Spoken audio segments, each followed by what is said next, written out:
All right, so by popular demand, we're going to have a look at some calculus, in particular the calculus graphs and the process for sketching. Right, so the general method for sketching any graph really, the basic steps are find the Y-intercept, find the X intercepts, and find the stationary points. All right, so those are by and large your 3 steps, but under stationary point, there are more steps. Okay, so the Y-intercept is when you let x equals 0 and then solve for y. Your X-intercept is when you let y equal 0. And stationary points is when you let the derivative equal 0. Right? When you let the derivative equal 0, you will solve for x. And then you'll sub x into y equals. In other words, into the original. To find its partner y. Okay? And that will be where the graph turns. If it turns, okay, so a stationary point could be a maximum or a minimum or a point of inflection. Okay, and it could go the other way as well. So this is your maximum, your minimum, and your point of inflection. Okay. All right, so when you solve for x and you find this x value, right, solving for x, you then take this x value and you substitute that x into the second derivative. If the second derivative is greater than 0, you have a minimum, in other words, like that. And if the second derivative is less than 0, you have a maximum, which looks like that. If the second derivative equals 0, then it's neither min nor max, which means it's probably a point of inflection. And in order to find a point of inflection, you put the second derivative equal to 0. Okay. You solve for x, and then you sub it into x equals. Sub the x into the y equals. Okay, in other words, into the original again. All right, so points of inflection happen where there is a change in concavity.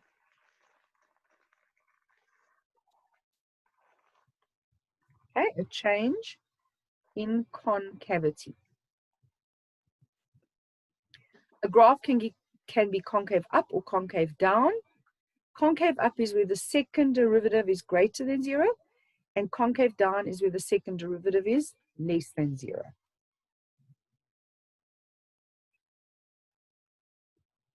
Right, so those are the overall steps, okay? Just remember as well, when a graph is increasing and decreasing, that's when it gets to a maximum. Increasing means all the gradients are positive. Decreasing means all the gradients of the tangents are negative. So for increasing and decreasing, you need to learn. Increasing is derivative is greater than 0, gradient is positive, and decreasing, the derivative is less than 0. Okay, and then you solve. This is a nice way to test inequalities sometimes, because sometimes they end up being quadratics. Right, so that's the overall view when you sketch a function in general, and in particular a cubic function. So when you find the y-intercept and you let x equal 0, you're going to get a y value, which you then indicate on the y-axis. Okay, and in order to find the x-intercepts, you let y equal 0. Now, it could be that when you put your y equal to 0 and solve, you can't solve it easily. So you always need to be thinking that it could be the factor theorem involved here. Okay, so just be aware of that.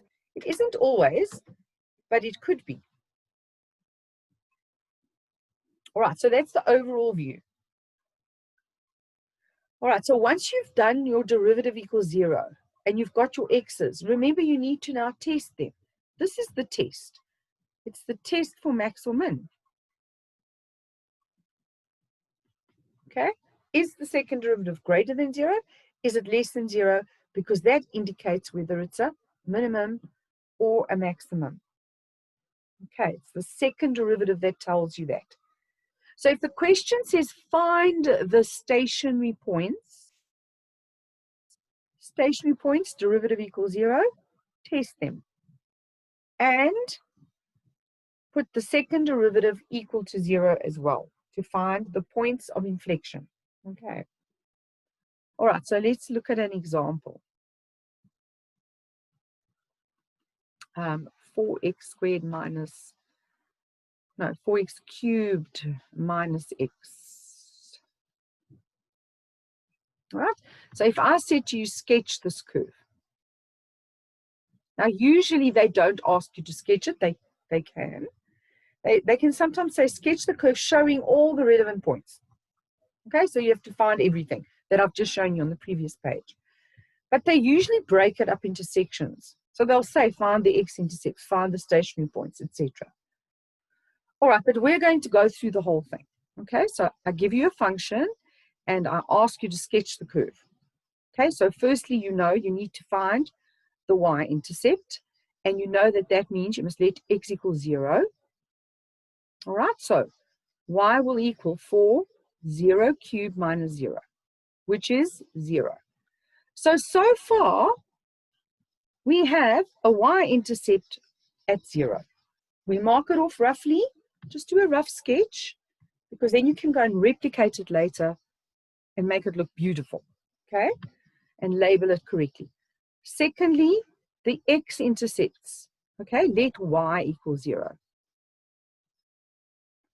All right, so if we take this function and we put it equal to 0, we can easily factorize that because there is a common factor of x. So I don't need to do the factor theorem in this case. There is a common factor. I take it out. I write what's left. And that happens to be the difference of two squares. So it's two brackets. One's a plus, one's a minus. Square root. Oh, sorry, that's a 2.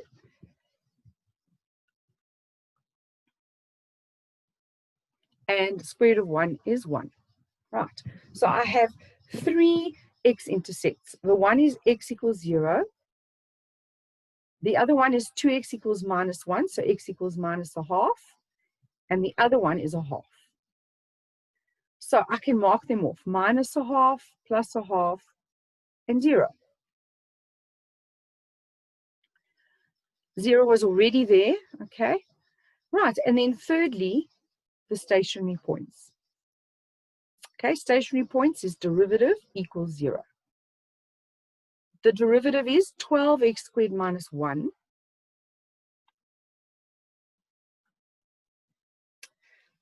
So x squared will equal 1 over 12. And if I square root, I get plus or minus root 1 over 12. Which you can obviously go and estimate on the calculator, but that is the perfect answer. Now, you can go and work out 1 over 12. It's a fraction, and if you square root that, it's definitely going to be between these two values. Okay, and one's a plus and one's a minus. Remember, you now need to go and substitute it into the original. Okay, so you need to take root 1 over 12, sub it in, and work this out. And I'd like you to do that for me, please. Firstly, I'd like you to first work out for me what root 1 over 12 is.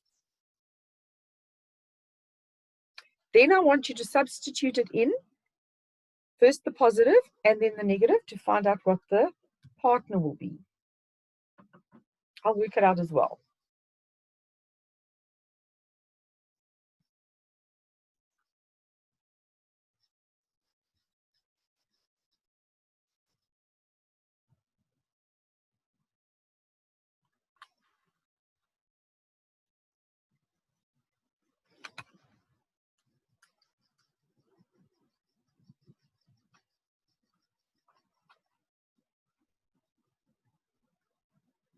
Okay, so root 1 divided by 12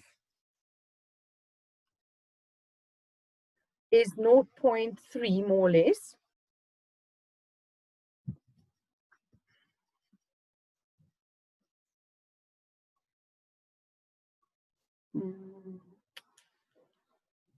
Right, so that's more or less plus or minus 0.3. And then you're going to substitute that into the original to find the corresponding y value for each one. Now, it makes sense that it's 0.3 because a half is 0.5. So it's somewhere in between those two values. All right, so what will we do? If we cube this, and then times by 4, and then minus 0.3, so it's approximately minus 0.2.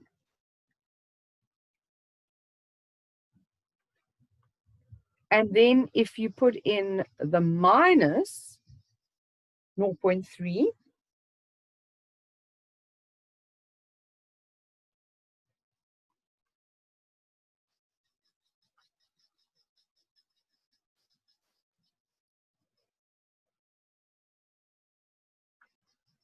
right, so I hope you're getting the same answers.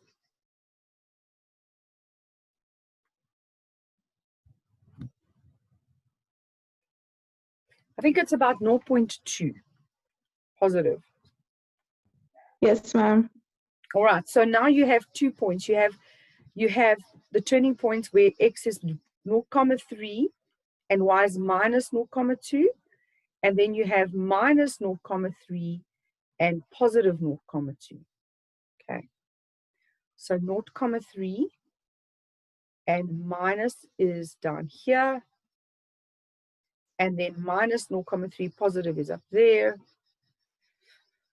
Right, so now we have our stationary points. We are now going to go and test them. Right, so we're going to find the second derivative. There's the first derivative, so the second derivative will be 24x. And then we take each of these x's and we sub them in. So 24 times 0.3 and 24 times minus 0.3. This will give you a positive answer, and this will give you a negative answer. Positive means minimum at that point. And you write it down, 0.3 minus 0.2. Minimum looks like that. So at that point, 0.3 minus, you do a little thing like this, because it's a minimum. And then for this one, it's a negative, so it's a maximum at the other point. And that means that at that value, you do a little maximum. And then you can actually see what the graph looks like. It's got to go through there. It's got to turn and go up and turn and go down. Okay, and there's your graph.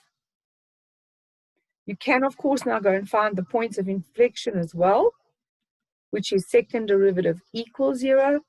So in other words, 24x equals 0, so x equals 0. And if I sub 0 back into the original, I also get 0. So there is actually a point of inflection at 0, 0, but you can't really see anything happening there. But it is a point of inflection.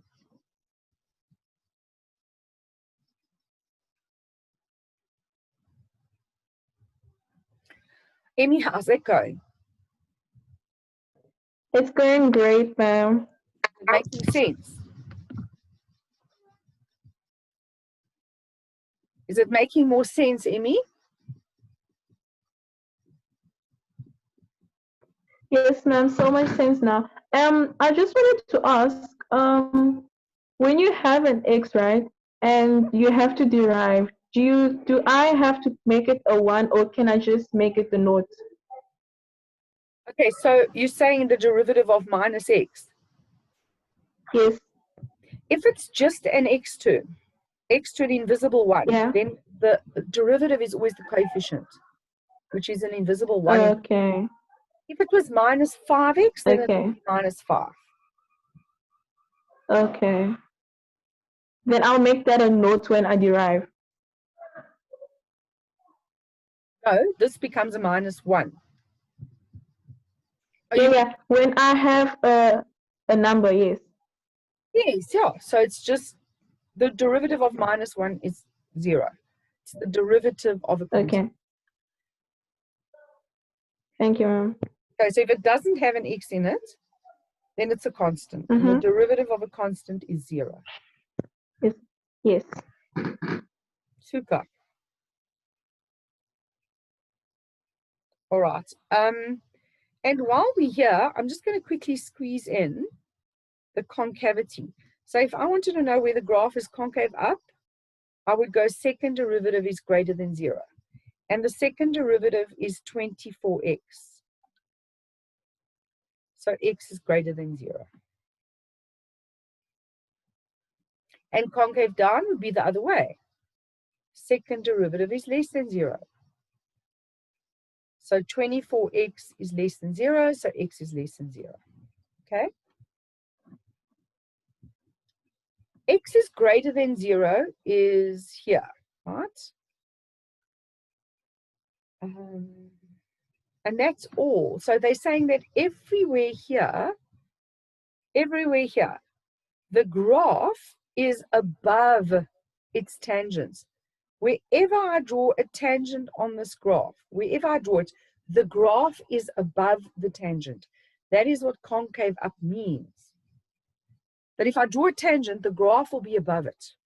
Whereas here, if I draw a tangent, the graph is below it. Okay, so change in concavity.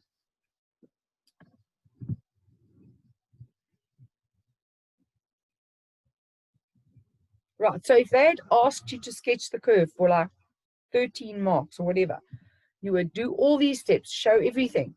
Y-intercept, X-intercept. The X-intercept in this case was quite easy, okay, because you could factorize. But often, they are wanting you to use the factor theorem. Okay. All right, so it's easy to find your X-intercepts. You then find your stationary points. You test them using the second derivative. And you do point of inflection. You don't do concave up and down unless they ask you for it. They sometimes do. Right, how does that sound? Good. Yes, ma'am. Cool.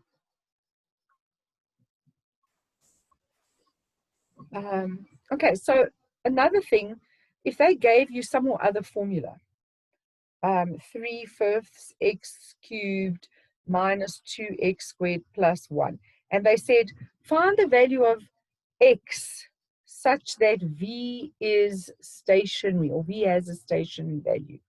They mention the word stationary. That word, stationary point, derivative equals 0.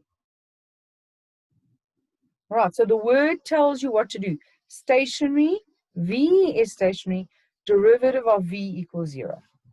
Right, so we take the derivative. Okay, so we bring the power forward. 3 times 3/5 is 9/5 x squared minus 4x equals 0. And then obviously we need to solve that. We can take out an x. We're left with 9/5x minus 4. So either x is 0 or x is 4 divided by 9/5, which is 20/9. Now, if the question said find the x value such that v is stationary, or v has a stationary value, they asked for x, then that's it. I have two answers, 0 and 20/9. If they asked for the volume, you'd have to take this and substitute it back into the original. Okay, I'm not going to do it, but you could also use the second derivative to test, which would give you a max or min. Okay, so you could actually take the second derivative here. What's that? 18 over 5x minus 4. And then substitute these values in. If you put in 0, you get a negative, which means it's a maximum.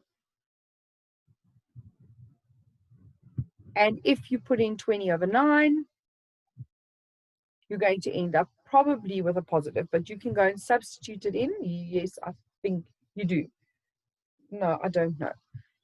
Can somebody just work out 18 over 5 times 20 over 9 minus 4?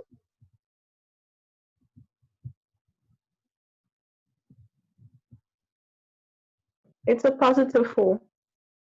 Okay, so this gives you a positive, so this is a minimum at that value. And when you sub in 0, you get a negative. So therefore, it's a maximum when x is 0. And then obviously, in order to find the maximum, you would sub in 0 and get 1. And in order to find the minimum, you'd sub in 20 over 9. So you've just got to be very careful how they ask the question. Keywords are important. Stationary, value, stationary, whatever. Stationary, derivative equals 0. V is stationary, derivative of V equals 0. Okay, it's like a whole language all by itself. Makes sense? Yes, ma'am. Cool. Right, because they like to apply all of these concepts. So that what they often do is they'll give you some kind of a scenario where you need to come up with a formula for the volume. So like a sketch. And then they'll say, show that V equals, and then they'll say, for which values of V, which values of X is V stationary? Then you do the derivative. So what they usually do is they give you the previous part so that you could work with it.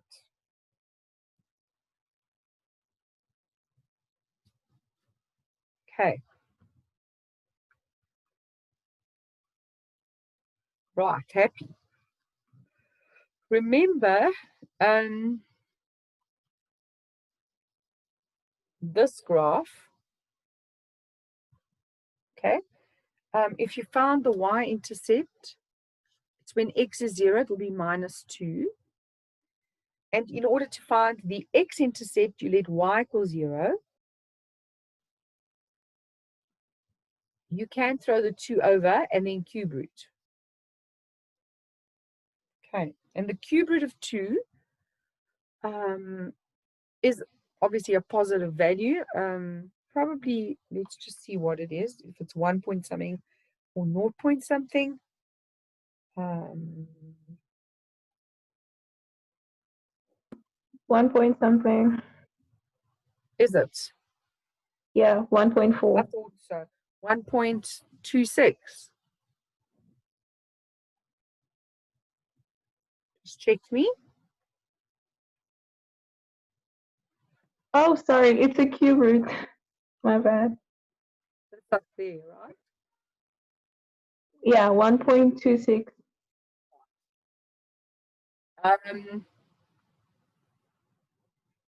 Right, so you've got your x-intercepts, and it's cube root. Well, it's one x-intercept, right? Because the cube root is an odd root, so it's not plus or minus, because it's not an even root. And now you can do stationary points, which is derivative equals 0. So 3x squared equals 0. And if you divide by 3 and square root, you get x equals 0. Okay. And if x is 0, you get negative 2. So this is also a stationary point. So do the second derivative test. Find the second derivative, which is 6x. Sub in 0. And you see that you get equal 0, which means it's neither max nor min. So it's probably a point of inflection. Point of inflection is where the second derivative equals 0.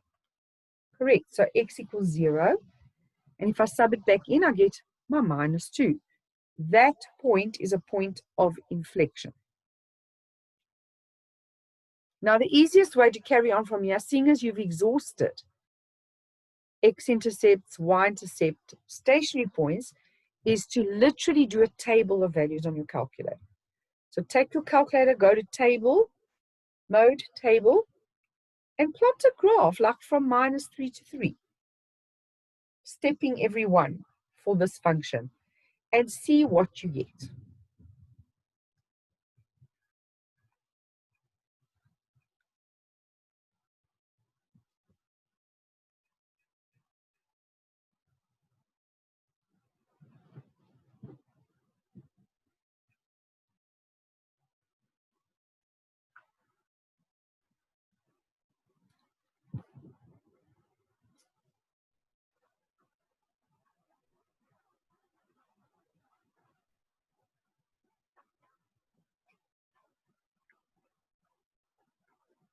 And you should see, so if you did like a little table, it'll give you all the values. So if you did it, say, from -2 to 2, -2 cubed is -8, -2 is -10. So for -2, it's going to be way down here. And then for -1, it will be -3. So you can see the graph is doing that. That's what the graph looks like.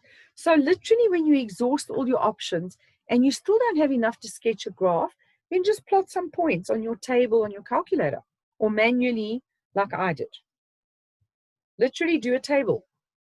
But obviously you may use the function on your calculator, so make use of it, use it, okay? It helps. All right, does that make sense? Yes, ma'am.